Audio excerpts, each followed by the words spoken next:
Good evening, sir. I am Paul Gerald Otoreta from S1A-1.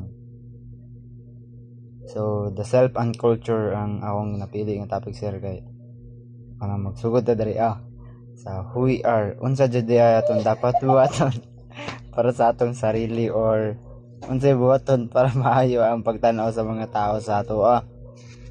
Ang akong napansin sa or na tun-an ani nga topic sa is about choosing who you want to be, or imong sundo ng ginaingon sa mga tao nga unsa dapat ka or unsa dapat buhaton o ingon, unsa dapat mindset nimo ba.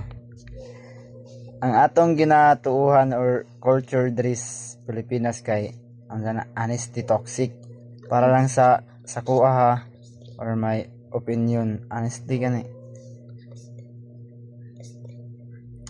Nowadays ang mga tao karon dali ra kayo mag-judge kung unsay lihok nimo or ginabuhat nimo, pero at the end of the day ikaw ra man gyapon ang mo pili kung kinsa ka o sana aha ka padung or kung sana unsay tuuhan nimo bitaw. So mao to siya, sir.